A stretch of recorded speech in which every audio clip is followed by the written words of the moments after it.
Masechet Nedarim Daf Samech Vav, and with this daf we complete the 9th perek of Nedarim. They are going fast, they're mostly Mishnayot, but today we're going to have some really fun and funny and interesting stories to end off the perek with. The Mishnah teaches, Potchin b'yamim tovim u'b'shabbatot.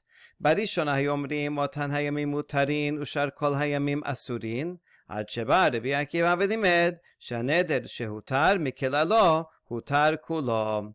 One petach that one can use to annul a vow is to ask about Yom Tov and Shabbat. For example, if someone said, I'm not going to eat any sugar for the next year, and then on Shabbat they bring out all these beautiful desserts and sugary foods, and everybody's enjoying, and this is taking away from his oneg Shabbat and oneg Yom Tov. And so he comes to the Chacham and said, I made this vow, can you annul it? And the Chacham will say, if you knew that there would be such great desserts on Shabbat and Yom Tov, and how difficult this would be, and it would take away from your oneg, would you have made the vow to apply to Shabbat and Yom Tov? And he says, no, I would not. I would have excluded Shabbat and Yom Tov. I would have said maybe only on weekdays. Then that is a valid opening to annul the vow. Now, this very law went through its 2 stages of development. At first, the original law was when the Chacham annuls the vow, he doesn't annul the vow entirely, but rather only its applicability to those days of Shabbat and Yom Tov, because that's the only days where he says, I didn't realize that I regret applying it to Shabbat Yom Tov. So then, only on Shabbat Yom Tov, he could have his desserts, but not during the rest of the week. The rest of the week, the vow would still apply. However, at a second stage, Rabbi Akiva came and taught that once a vow is annulled in part, it is now annulled in its totality, right? It's an all or nothing deal. The vow applies to, you said, right? Sugar or meat or wine, whatever. And once you annul part of the vow, that's it. There is no more vow, and then you can have dessert all week long. Kesad. Here are some examples. E'amar kunam she'eni nehene lekulechem hutar ehad mehen hutar kulan. So now this is going to be an example not about Shabbat Yom Tov, but rather an example of this rule of Rabbi Akiva when a partial vow is undone. Is what about the rest of the vow? And so we'll see a couple of different formulations. Someone says, like a korban is to me that I will benefit from all of you. In other words, I will not benefit from any of you, he tells to a certain group. Hutar echad mehen hutru kulan. Turns out later on that within the group was someone who he's related to or loves very much, like his father. And now he doesn't want to have a vow that he cannot benefit from his father. And so he goes to the Chacham and undoes it. And Mutar echad mehen, because he undid the vow as it relates to his father, according to Rabbi Akiva, the entire vow is undone. I would never have said, all of you are prohibited to me, if I knew that my father was there, so therefore all of them, everyone is permitted. Sheni nehene lezeh uvelazeh. A second formulation. Someone says, I will not benefit from this one and this person and that particular person. Hutar harishon hutiru kulan. Hutar hacharon mutar vechulan asurin. In this case, he used a chain formula. So here it depends on the order that he lists them. So he says, I'm not going to benefit from A, B, C, and D. Fine. And now he realizes that A was his father. He goes to the Chacham and said, I want to undo the vow because my father is the first one on the list. Since the father is the first one on the list, and the rest of them come after, so it's like a chain link, right? If you undo the first link in a chain, then all the rest of them are already going to be become loose from the origin point. And so, since basically saying A is prohibited, B will be like A, C like B, D like C. So if A is permitted, then all of them are permitted. However, if only the last one was permitted, so D, the last person on the list that he mentioned was his father, well then only D is prohibited because we start from the beginning, right? And they said A is prohibited, he remains prohibited, and B is like A, and C is like B, so they're all prohibited because nothing changed, only D changed, fine, so he just cut off from the chain, but everything else on the chain is still connected, so the rest of them are prohibited. And same thing, if someone in the middle became permitted, like his father was C, then C and D would be permitted, but A and B would remain prohibited. The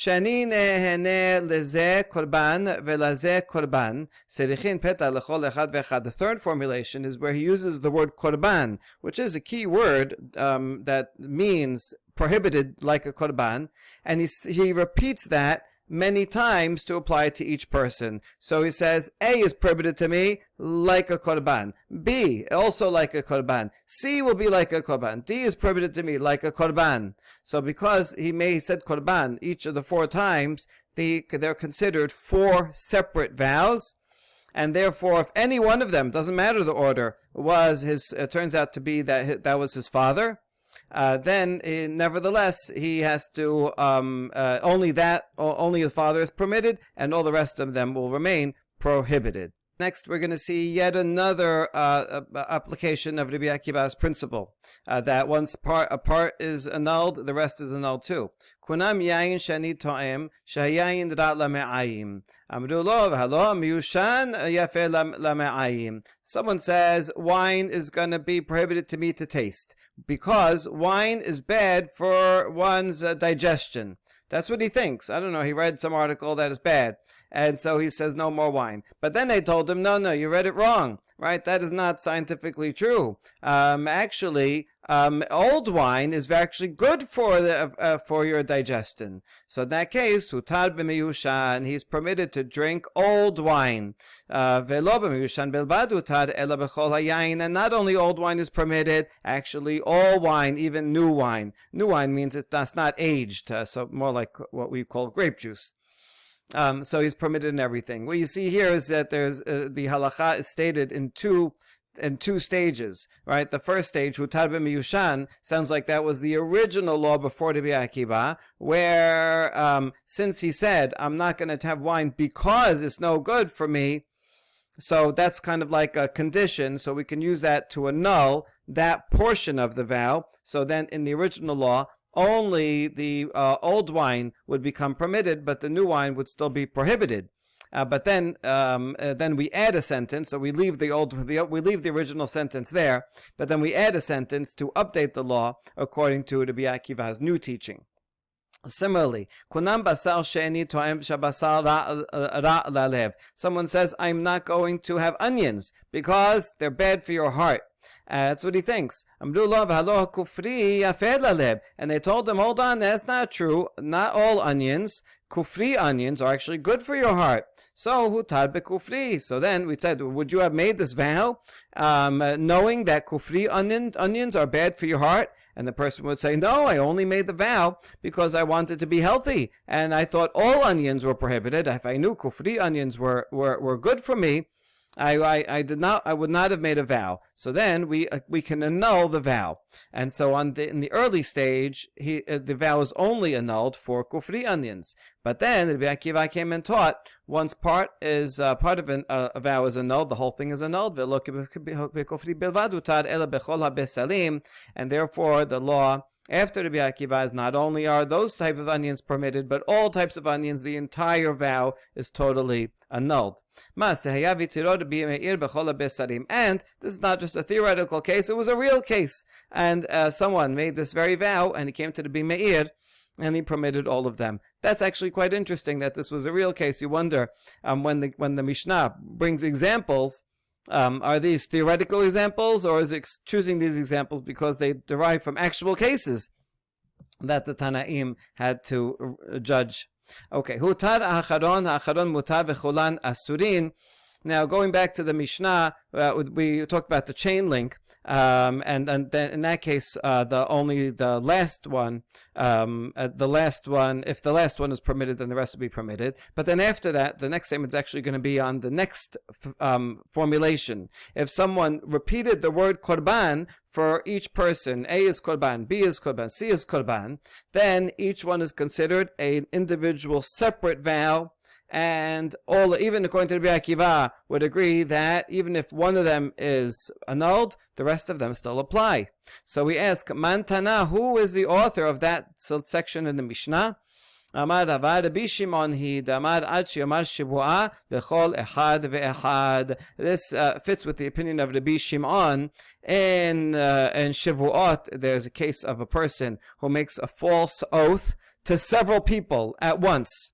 So how many korbanei hatat does he have to bring? Is it considered one shavua because he said one shavua for all of them, or since he said it to many people, is it considered Is it considered many shavuot because there's many people that he addressed through it?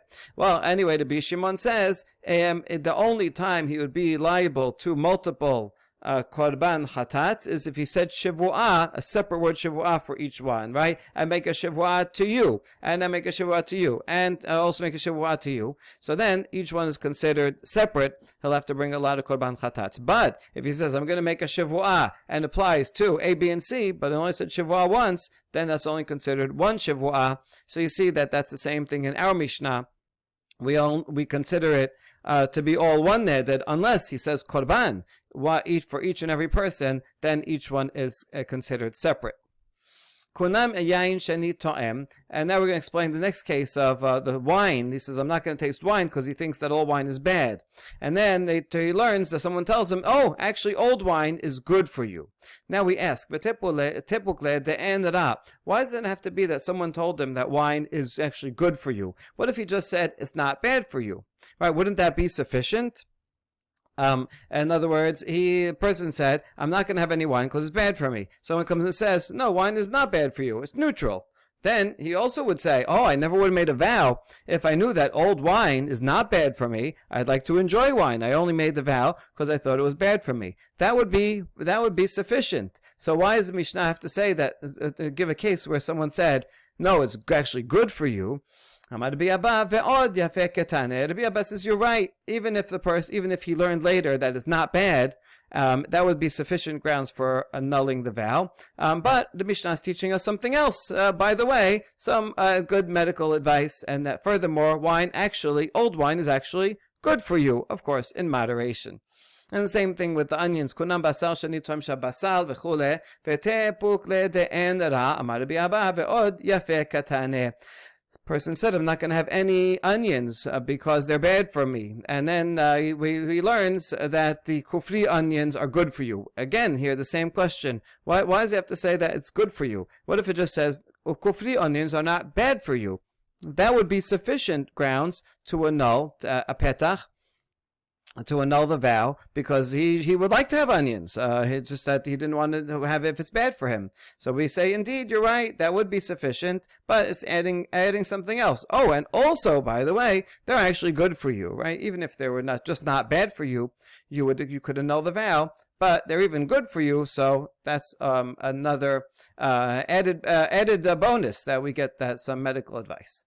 All right. Next Mishnah, last Mishnah. פותחין לאדם בכבוד עצמו, בכבוד בניו. אומרים לו, אילו היית יודע שמחר אומרים עליך כך היא וסתו של פלוני, מגרש את נשיו. ועל בנותיך יהיו אומרים בנות גירושות הן. מה ראתה אימן של אלו להתגרש? ואמר, אילו הייתי יודע שכן, לא הייתי נודר, הרי זה מותר. Another proper petach, a proper reason to annul a vow is the honor of himself and his sons.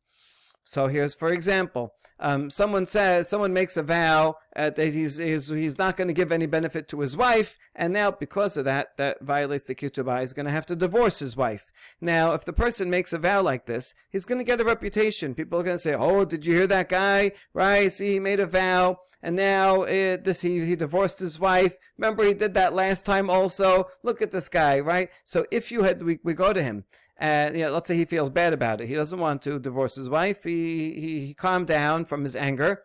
So how are we going to annul the vow? So we tell him, if you knew that tomorrow, right after you make the vow, people are going to be spreading rumors about you, and they're going to be saying about you, this is his way. This is his regular pattern of you, the guy who made the vow, that he always divorces his wife, right? Every time he gets a little upset, he flies off the handle, he makes vows. Well, that's his reputation, right? If you knew people are going to say that about you, would you have made this vow? He says, no, I didn't realize, right? I was just directing it to my wife. I wasn't thinking about my reputation in the community. I never would have made the vow. And that's valid. Or people will say about your daughters, oh, these daughters, their parents are divorced, right? Their daughters are going out, and person says, I don't know if you want to go out with them. It's a broken family. So if you knew that you're going to bring that reputation about your daughters, would you have made the vow? He says no. If he says no, we can undo it. Or people say, what did the mother of these children see that they divorced? Right? Must be something wrong in that family, right? That they divorced the mother, or that she decided she had to leave, and so then people will stay away and not be friends with the family. So this is going to cause a bad reputation. If you knew this was going to cause a bad reputation to you and your children, would you have made the vow? And if he says, if I knew that, I would not have made the vow, then we annul the vow. Next case, kunam shani noset pelonit keura. Someone says, I'm making a vow. This woman is prohibited to me to marry like a korban because she is ugly. But turns out he was wrong. It turns out actually she was beautiful. We saw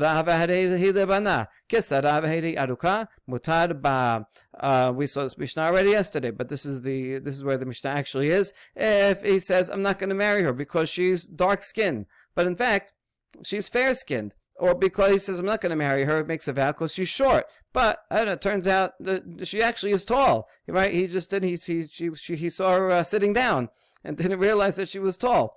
We're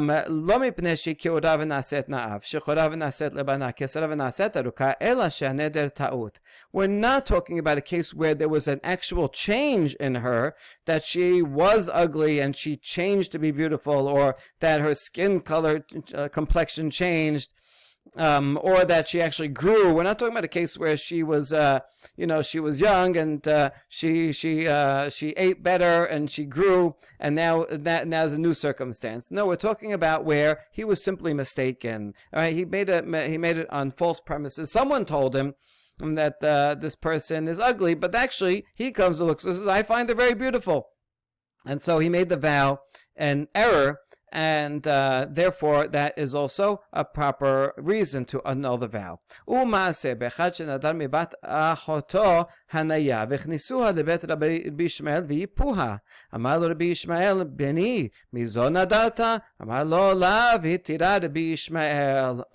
fantastic story. There was some guy who made a vow he's not going to marry his niece. In those days, it was common for people to marry their nieces. It was even considered praiseworthy to keep it in the family, right? That the father of the bride knows his brother is trustworthy, is going to take care of his daughter. But this particular uncle made a vow. No, I'm making a vow. I guess they were pressuring him. Come on, marry the niece. And he says, no, I'm making a vow. I will not marry her. Because he didn't find her attractive. But Rabbi Ishmael, this is Rabbi Ishmael ben Elisha, the grandson of Rabbi Ishmael ben Elisha, who was the Kohen Gadol in the Bet HaMikdash. Okay, this is the famous Rabbi Ishmael, the colleague of Rabbi Akiva. And he decided to take this case upon himself, and he took this niece, into his home and made her beautiful. I will describe how we made her beautiful. Right? They did a extreme makeover, and Amar lo Rabbi Ishmael, and Rabbi Ishmael brings the uncle in and says, my son, not literally, it wasn't his son, he's just saying, figuratively, my son, did you make a vow that you would not marry this one? And so he takes a look at her, and now she's beautiful. And he says, no, I never meant that. I didn't realize she was so beautiful. And Rabbi Ishmael permitted it. Okay, now this story, the Gemara is going to ask, seems to contradict the rule here, because the cases here were where there was actually no change in the woman. She didn't grow. She didn't change at all. He was just mistaken, right? He saw the wrong person. It wasn't the person that he was thinking of. He just didn't see correctly. So here's where he made an error. Whereas in the case of Rabbi Ishmael, it sounds like she was ugly, and they did extreme makeover. So now she's beautiful. So there is a change. So I was going to ask about that. באותה שעה בחר רבי ישמעאל ואמר, בנות ישראל נאות הן, אלא שעניות מנבלתן. At that point, Rabbi Ishmael cried, and he said, really, the daughters of Israel, they're all beautiful. But because of their poverty, that makes them look ugly. They don't have enough resources to take care of themselves properly, and that's why it's just external that they look disheveled. Their clothing is torn. They can't keep themselves, properly maintained. And that's the only reason that the daughters are now suffering, because as the story, right, he just experienced this, that nobody wanted to marry her. And Rabbi Ishmael says, right, poor girls, it's really because of poverty. But actually, they're very beautiful, and he just demonstrated how, right, with a little help, she is made to be attractive. וכשמת רבי ישמעאל היו בנות ישראל נושאות קינה ואומרות, בנות ישראל על רבי ישמעאל בחנה, וכן הוא אומר בשאול, בנות ישראל על שאול בחנה. When Rabbi Ishmael died, all the daughters of Israel would wail and say a eulogy, and they would say, the daughters of Israel, let us cry for Rabbi Ishmael. And also it says regarding Shaul, the same phrase, the daughters of Israel cried over Shaul. In other words, they took the phrase from the Tanakh that regarding Shaul, and they substituted Rabbi Ishmael. Why? Because the daughters of Israel knew that Rabbi Ishmael cared for them so much. Maybe on other occasions also he helped out to put together marriages and help grooms see the inner beauty of their brides. So Rabbi Ishmael really cared for this cause, and that's why he was remembered so lovingly by the daughters of Israel. Okay, Maaseh Listor. Now we ask, hold on, the story is not exactly the same as the law it's trying to demonstrate, because in the law that of the Mishnah, where we're talking about cases where the person did not change, the woman did not change, the person making the vow was mistaken, and that's why we annul it. Whereas in the case of Rabbi Ishmael, she was in fact not attractive, and Rabbi Ishmael had to do something to make her attractive. And so that's a different case. So the answer is chasur mechasur v'achikatan. Rabbi Ishmael omer afilu ki ora v'naasit na'a shechora v'naasit lebana kesara v'naasit aruka. In fact, there are two opinions here. The first opinion says we can only annul the vow if there was no change and the person who made the vow was just mistaken. It was false premises. When I made the vow, I just didn't see the person. I was just basing myself on a rumor. I was looking at the wrong person, and that's why I annulled the vow. It was just wrong. But if there was a change, then Tanakama would not agree. However, Rabbi Ishmael says, no, I disagree. Even if the person was at the time of the vow was not beautiful, or was dark complexion, or was short, and then she changed, then even then that is a good reason for a petach, right? Would you have made this vow knowing that the person would look like this? No, I would never have made the vow. Rabbi Ishmael in fact did such a case, and that's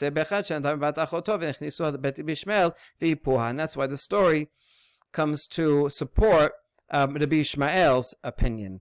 But in fact, that opinion, Rabbi Ishmael, is a different opinion than Tanakama. Tana, Shen totebet hayta la ve'asa la Rabbi Ishmael, Shen shel zahab mishelo. Well, what did he do to change her? Okay, didn't just put on makeup and brush her hair. She had a false tooth, which probably was made out of wood. And that was not very attractive. And Rabbi Ishmael, he spent his own money and made her a nice golden tooth, and then she was beautiful. All right, so standards have changed, and we're very lucky for modern dentistry that we don't have to walk around with golden teeth. But for that time period, a golden tooth, wow, that's so beautiful. Ki shachiv Rabbi Ishmael petach aleha hu saftana hachi benot Yisrael Rabbi Ishmael bachena hamalbishchen. When Rabbi Ishmael died, this is expanding on what the Mishnah said about the eulogies, and the eulogizer, they used to hire professional eulogizers. These were poets that would compose a eulogy for the person, and he said, the daughters of Israel cry over to Ishmael. He used to clothe you. He would take care of so it sounds like he did this on a regular basis. Whenever there was a shidduch crisis, he would go and open a beauty parlor in his home and take care of the daughters of Israel. All right, wonderful story.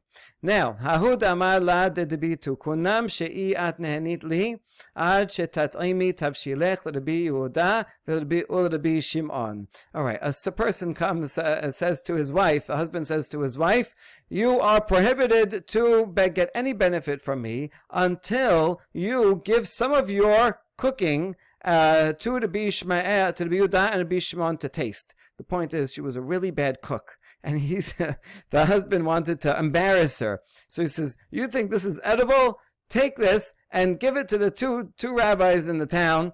I want them to taste what a bad cook you are, and so then everybody will know. Now, this is not a very nice thing for him to do. So what are the rabbis going to do? Rabbi Yehuda ta'im. Amar kal v'chomer ma lasot shalom ben ish le'ishto amrei Torah. Shemi shenichtav b'kedusha yimacher mayim hama'arerim b'safek v'ani alachat kama v'chama. So Rabbi Yehuda, right, she came to him. She says, okay, I'll taste it.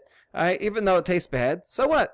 So he'll taste something bad, but look, you can save a marriage through this, right? And it says kal v'chomer, in order to bring peace between a man and his wife. The Torah says that Hashem's name that is written in holiness should be erased, right? We write out Parashat Sotah with ink, and then we erase it, and with the ink it's dissolved in the water. And so in the parasha is Hashem's name, and Torah says yes. Erase Hashem's name in order to bring peace between a man and his wife. It's more important than that. So even Hashem will agree to downgrade His honor in order to bring peace between a couple. Me, Rabbi Yehuda, I'm just a regular person. All the more so, I will agree to demean myself and eat this horrible stew that she made. And at least that way we can undo the vow, and they don't have to get divorced. All right. So that's what Rabbi Yehuda did. However, Rabbi Shimon latayim amar yamutu kol bnei almana ve'al yazuz Shimon mekomo ve'od ki hechi dela litrageli leminda. Rabbi Shimon refused to taste it. He says, let them all die before I have to move from my place. Right? The bnei almana. Well, she's not a widow. She's married. But he means let him die. He made such a vow that to embarrass his wife. Let him die. Let his children die too. He doesn't actually want them to die. His point is, I am not moving. I'm Shimon, or I'm going to be Shimon, right? It was the honor of Torah here. So now every time anyone makes some crazy vow, so now the rabbis have to be demeaned in order to shame people. Right, so that's first of all. I'm not moving from my place. This is beneath me to do such a thing, and furthermore, I don't want people to get in the habit of making these kinds of vows. Right, then the next time around, they're going to make some other kind of vow. Right, she's such a bad driver. Okay, I'm not no benefit from me until you give this rabbi a lift, and he sees what a bad driver you are. I mean, there's no end to this, and so let him suffer the consequences.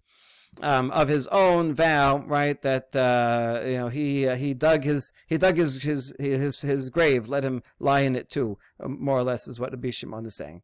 Okay, that's very interesting contrast between Rabbi Yehuda, who is willing to demean himself to save the marriage, and Rabbi Shimon says, okay, there's certain standards. I am not demeaning myself to that. It's only going to reward and encourage bad behavior. ההוד אמר לדביתו, כונם שהאי את נהנית לי עד שתרוקי בו ברבן שמעון ben Gamliel. A similar story. A man tells his wife, you are like a korban to me. You cannot benefit from me. I prohibit you to have any benefit from me until you go and spit at Rabban Shimon ben Gamliel. All right, now what's she going to do? Atat v'rakak al bushe. So she comes and she spat on his clothing. I assume with permission. He said she came to him and said, "This is the situation, and we're going to have to divorce unless you allow me to spit on you." He says, "Okay, just spit on my clothing, and you have to spit in my face, right? That's sufficient to fulfill the vow, and then you can remain married." Says, hold on, but the husband intended for Rashbag to be humiliated. So that's the point, to spit on him, and so therefore maybe she should have. The vow was not fulfilled unless she actually spits in his face, and by spitting on his clothing, that's not enough.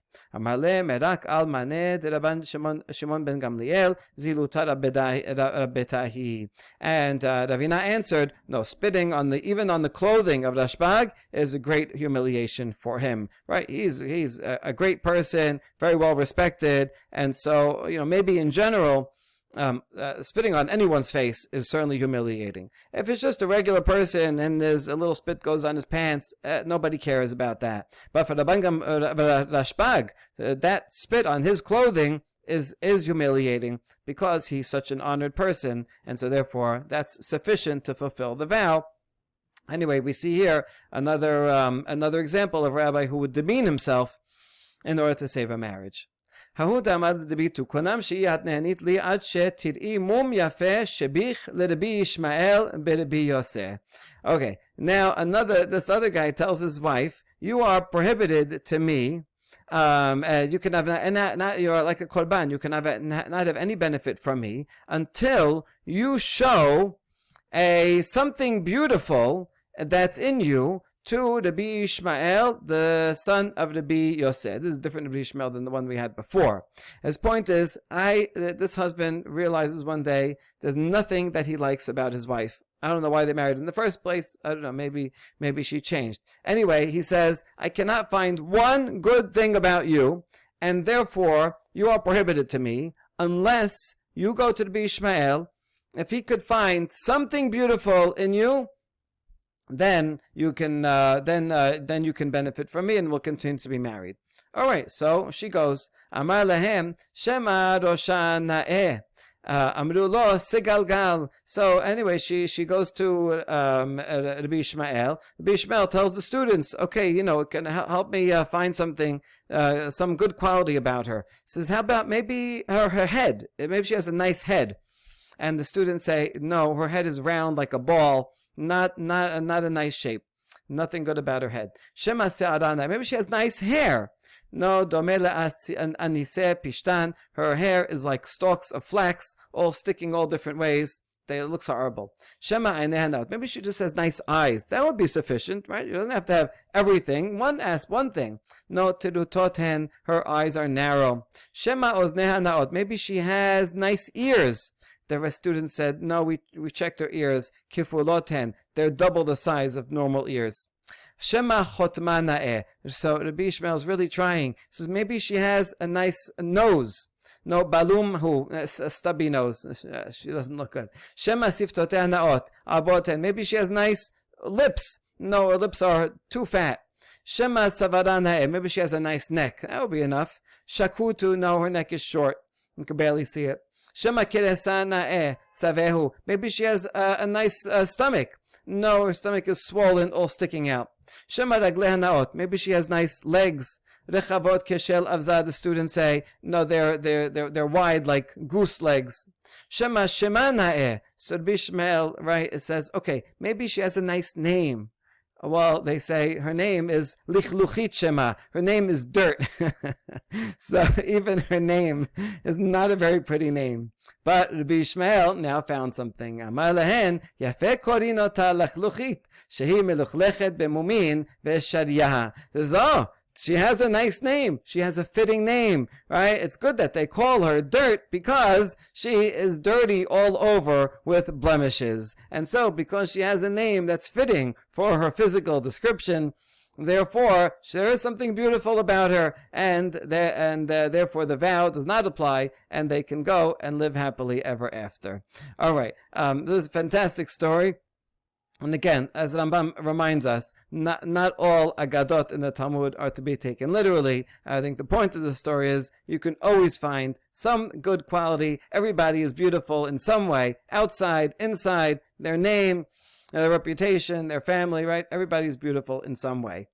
A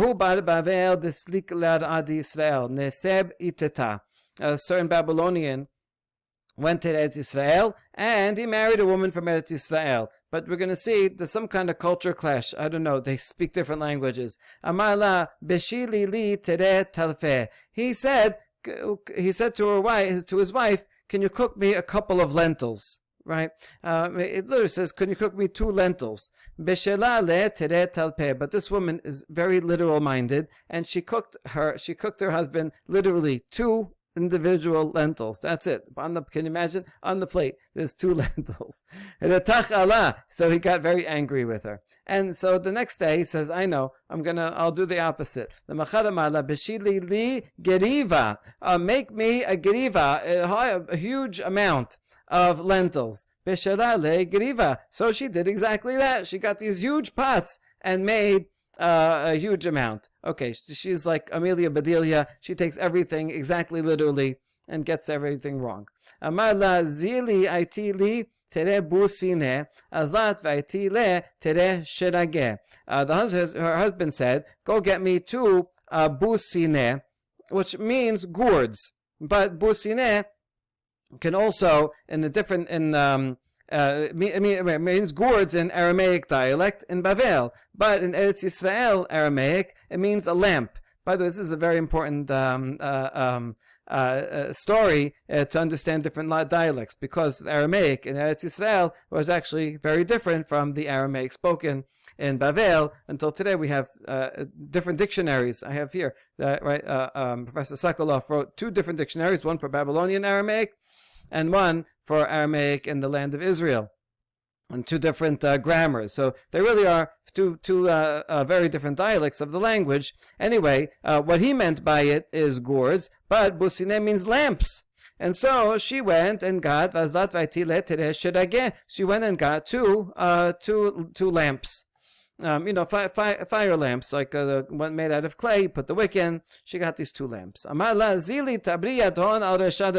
She comes in with the 2 lamps. He says, that's not what I meant. I don't need those lamps. Go break them on the baba, on the head of the baba. Now the bava means a gate, like bava kama, bava metzia means the first unit or first gate, right? So go out to the front of the house and break them on the gate. That's not what I wanted. You see, he's angry. Havayate baba ben buta ababa. Now it happened to be she went to the gate, maybe the gate of the city, and Baba ben Buta was there. He's one of the Gedolei Hador from the early generation, a student of Shammai, and his name happens to be Bava, and he's sitting at the gate. Maybe he's judging. That's where the judges would sit, at the gate. Vekada endina. Azlat v'tabrat yaton al reshe. So he's sitting there judging a case. She sees him, and she knows his name is Baba ben Buta, and her husband said, go break this lamp on the head of Baba. So she goes to Baba ben Buta and breaks the lamps on his head. Amar la mahaden davdat. He says, what in the world are you doing? Amar le karsivani bali. My husband said, I should break these lamps on the head of Baba, and that's you. Amar at asita reson balech hamakom yosi mimech shene banim kebaba ben buta. And he, instead of getting angry, shows the great midot of this rabbi, that instead of getting angry, he gave her a blessing and said, just as you fulfilled the commandment of your husband, so too Hamakom, Hashem should grant all your request, and there should come from you 2 sons that will be just like Baba Ben Buta, meaning just like me, right? May you have 2, maybe you could see metaphorically, 2 candles, right? 2 people that will teach Torah and be great leaders like Baba Ben Buta. And on that happy ending, we conclude the Perek. Hadran Alach Rabbi Eliezer.